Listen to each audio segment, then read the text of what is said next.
Hello, जय श्री श्याम। वाहेगुरु जी का खालसा, वाहेगुरु जी की फतेह। जैसा कि हम लोग क्लास 12 फिजिक्स का चैप्टर नंबर 1 विद्युत आवेश एवं विद्युत क्षेत्र पढ़ रहे हैं, जिसमें आज हम पढ़ने वाले हैं आवेशन किसे कहते हैं और आवेशन के कितने प्रकार होते हैं। ठीक है, सबसे पहले अपन आवेशन की परिभाषा जान लेते हैं कि आवेशन क्या होता है। आवेशन को इंग्लिश में अपन चार्जिंग कहते हैं। क्या कहते हैं? चार्जिंग कहते हैं।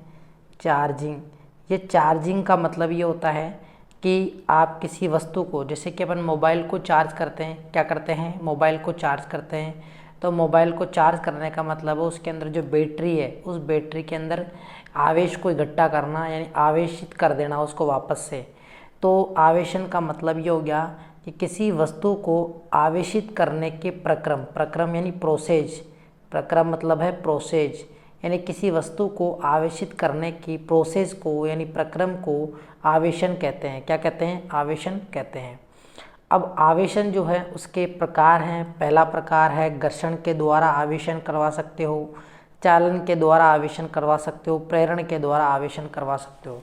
यानी आवेशन के 3 प्रकार होते हैं, घर्षण द्वारा आवेशन, और दूसरा होता है चालन द्वारा आवेशन, तीसरा होता है प्रेरण द्वारा आवेशन। ये जो आवेशन है, यानी आप घर्षण यानी दो वस्तुओं को आपस में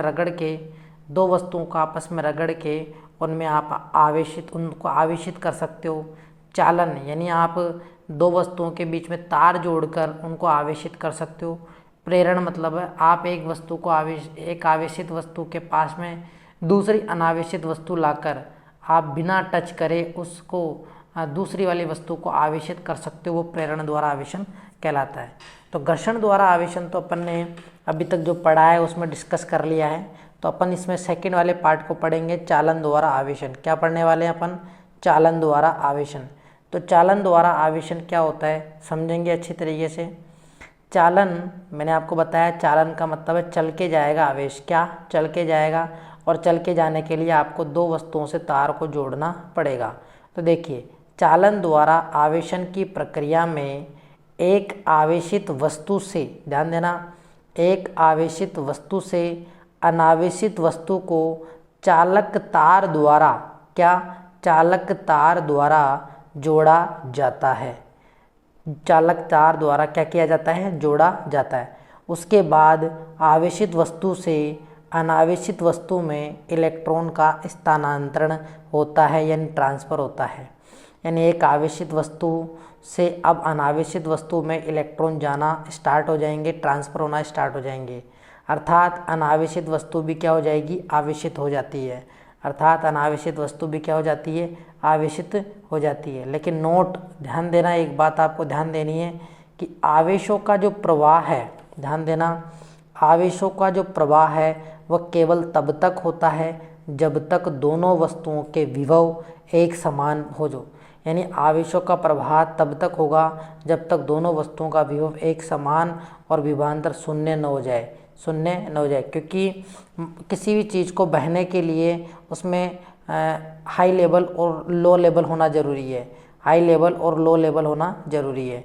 तो विभवांतर यानी इस बिंदु पर और इस बिंदु पर विभवांतर अगर शून्य हो जाएगा, यानी यहाँ पे और यहाँ पर दोनों पर मान बराबर है, तो इनका अंतर जो आएगा, इस बिंदु पर विभव v है, इस बिंदु पर विभव vb, इन दोनों का जो डिफरेंस आएगा va माइनस vb बराबर 0, अगर ये है तो इसका मतलब आवेश रुक गया। आवेश कब तक बहता रहेगा? जब तक विभवांतर शून्य न हो जाए।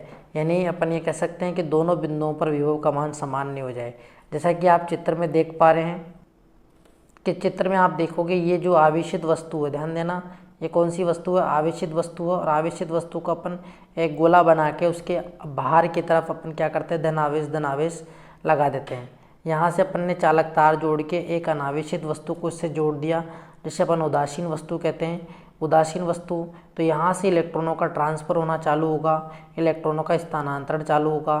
तो ये चालक तार से क्या होगा? इसके अंदर इलेक्ट्रॉन जाते जाएंगे, तो ये जो अनावेशित वस्तु है वो भी क्या हो जाएगी? आवेशित हो जाएगी। क्या हो जाएगी? आवेशित हो जाएगी। इससे ये भी आवेशित हो जाएगी। ठीक है, समझ में आया? चालन द्वारा आवेशन, इस तरीके से चालन द्वारा आवेशन होता है। यानी आप चालक तार को जोड़कर दूसरी अनावेशित वस्तु को भी आवेशित कर सकते हो। तो चालन द्वारा आवेशन हमें समझ में आ गया। अब बढ़ते अपन प्रेरण द्वारा आवेशन क्या होता है। देखिए प्रेरण द्वारा आवेशन क्या होता है, बहुत ही आसान तरीके से समझा दूंगा मैं आप लोगों को। देखो प्रेरण का मतलब है कि किसी वस्तु को बिना स्पर्श किए, ध्यान देना ये अंडरलाइन करना, बिना स्पर्श किए, बिना स्पर्श किए अगर आप अन्य वस्तु को क्या कर दो, आवेशित कर दो, यानी बिना स्पर्श किए अन्य वस्तु को आप क्या कर दो, आवेशित कर दो। या फिर आप कह सकते हो कि किसी वस्तु को बिना स्पर्श किए आवेश देने की प्रक्रिया को, किसी वस्तु को बिना स्पर्श किए आवेश देने की प्रक्रिया को प्रेरण द्वारा आवेशन कहते हैं। क्या कहते हैं, प्रेरण द्वारा आवेशन कहते हैं। इसे इंग्लिश में अपन क्या कहेंगे, इसे अपन कह सकते हैं चार्जिंग बाय इंडक्शन। प्रेरण को इंग्लिश में क्या बोलते हैं, इंडक्शन बोलते हैं, INDUCTION, इंडक्शन। क्या बोल सकते हैं अपन इसे, इंडक्शन बोल सकते हैं, ठीक है, इंडक्शन बोल सकते हैं अपन इसे। तो ये हो गया, इंडक्शन हो गया। अब इसका प्रयोग कैसे करेंगे, इसके प्रयोग के लिए हम सीधे डायरेक्ट चित्र पे चलते हैं, चित्र से अपन सारी बातें समझ जाएंगे। इसका चित्र देखेंगे तो चित्र में आप देखेंगे सबसे पहले अपन क्या करते हैं, एक अपन कुचालक स्टैंड लेते हैं और इसी कुचालक स्टैंड के ऊपर एक उदासीन गोला रख देते हैं। उदासीन गोले का मतलब इसमें धनावेश और ऋणावेश का मान समान है।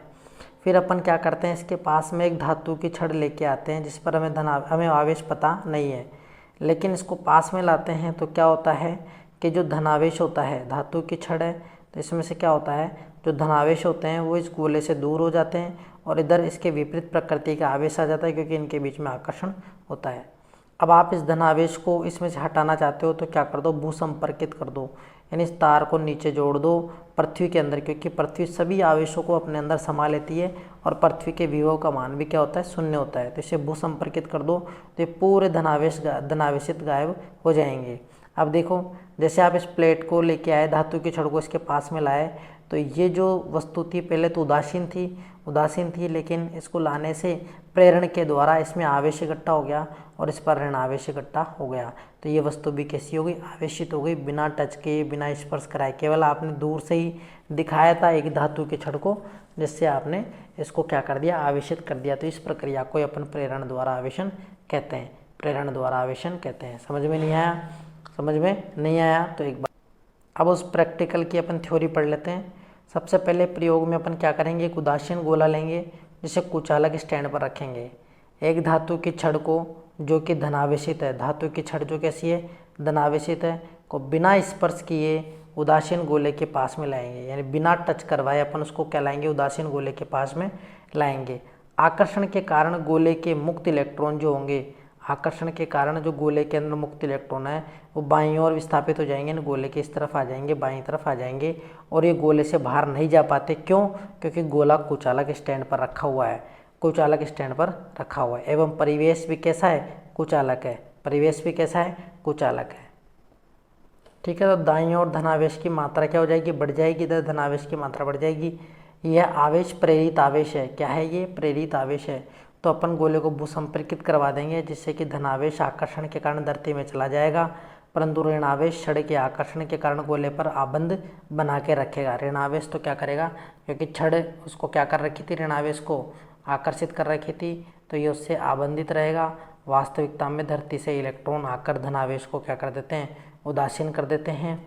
भाई भूसंपर्कन का मतलब ये है कि पृथ्वी क्या करती है, अगर यहाँ पे धनावेश इकट्ठा है तो अपने से ऋणावेश को बेच के इसको उदासीन कर देती है।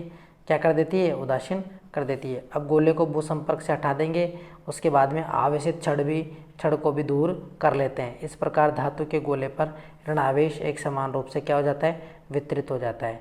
ठीक है, समझ में आया। इसको अपन कहते हैं प्रेरण द्वारा आवेशन, प्रेरण द्वारा आवेशन।